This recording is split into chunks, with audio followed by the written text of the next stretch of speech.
ఇసుక పాలసీ ద్వారా అందరికీ ఉచితంగా ఇసుక ఇవ్వాలనే ఒక కార్యక్రమంలో ఓన్లీ ఆపరేషనల్ కాస్ట్ ఏముందో దాన్ని మాత్రం ప్రభుత్వం నుంచి వేయడం జరుగుతుంది. ఇందులో భాగంగా మనకి సీసీ రేవు మళ్ళీ పీసీ రేవు రెండు పాయింట్స్లో స్టాక్ యార్డ్స్ పెట్టడం జరిగింది.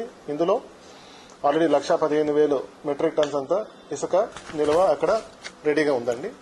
ఇందులో ఏంటి అంటే ప్రతి ఒక్కటి కూడా ఇప్పుడు ఆన్లైన్లో అప్లై చేసుకోవాల్సి ఉంటుంది. ఇదన్నీ కూడా వైట్ పబ్లిసిటీ ఇవ్వడం జరిగింది. ఎక్కడైనా కానీ ప్రజలు ఆన్లైన్ అప్లికేషన్ sand.ap.gov.in పోర్టల్లో కూడా అప్లై చేసుకోవచ్చు. అలాగే యాప్ల ద్వారా కూడా అప్లై చేసుకోవచ్చు. ఇందులో మనకి ప్రతిరోజు జిల్లాలో మనకి ఒక 4,000 MT వరకు డిఫరెంట్ జిల్లాల నుంచి, అంటే సత్యసాయి జిల్లా ప్రజలకే కాకుండా కడప జిల్లా నుంచి కూడా వేరే జిల్లాల నుంచి కూడా మనకి డిమాండ్ అనేది రైజ్ అవుతుంది. అంతేకాకుండా ఇప్పుడు గవర్నమెంట్ ప్రభుత్వ ఉత్తర్వుల మేరకు మనకి డీకాస్టింగ్ ఆఫ్ పట్టా ల్యాండ్ కూడా పర్మిషన్ ఇవ్వడం జరిగింది. ఇందులో భాగంగా అప్లికేషన్ అనేది జిల్లా కలెక్టర్ గారి దగ్గర అప్లై చేసుకోవాలని కూడా ఇన్స్ట్రక్షన్స్ ఇవ్వడం జరిగింది. దీనికోసం కలెక్టరేట్ లో కూడా ఒక సెల్ అనేది ఒకటి ఏర్పాటు చేయడం జరుగుతుంది. అప్లై చేసేటప్పుడు పట్టా ల్యాండ్ కి అప్లై చేసే ప్రతి ఒక్క రైతు కూడా వాళ్ళ పట్టాదారు పాస్బుక్ అండ్ వాళ్ళ డాక్యుమెంట్స్ ఏమేమి ఉందో అవన్నీ కూడా పెట్టాల్సి ఉంటుంది. సో అప్లై చేయగానే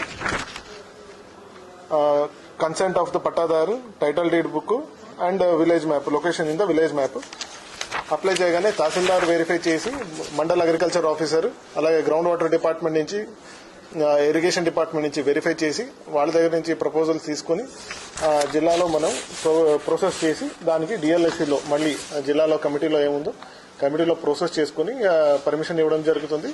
ఈ ప్రాసెస్ అనేది మనకి అడిషనల్ గా అదనంగా అంటే ఇప్పుడున్న డిసిల్టింగ్ పాయింట్ తో పాటు ఇసుక అని మనం జిల్లాలో యాడ్ చేయడం జరుగుతుందండి. ఇంతేకాకుండా అండి ఆల్రెడీ మనకి అందరికీ తెలిసినట్టే స్టేట్ అంతా కూడా రేట్స్ ఆల్రెడీ మనకి జియోఎంఎస్ 52 ప్రకారం ఫిక్స్ అయింది. ఇది ప్రతి ఒక్కరు ప్రతి వెబ్సైట్ లో కూడా మనకి శాండ్ వెబ్సైట్ లో కూడా ఇవ్వడం జరిగింది. పేపర్స్ లో కూడా పలు పేపర్స్ లో కూడా డిస్ప్లే చేయడం జరిగింది. ఇందులో ముఖ్యంగా ఏంటి అంటే ట్రాన్స్పోర్టేషన్ కూడా ఎగ్జార్బిటెంట్ గా ఛార్జ్ చేయకూడదు. ట్రాన్స్పోర్టేషన్ రేట్స్ కూడా మనం జిల్లా వారీగా ఏమి అప్లై చేయాలో ట్రాన్స్పోర్టర్స్ అని కూడా ఫిక్స్ చేయడం జరిగింది. ఈ వెబ్సైట్ మీరు ఏమైనా ఇంకా అదనంగా ఏదైనా ఇన్ఫర్మేషన్ చూడాలంటే sand.ap.gov.in దీంట్లో లాగిన్ అయ్యి మీరు కూడా ఆన్లైన్ బుక్ చేసుకోవచ్చు.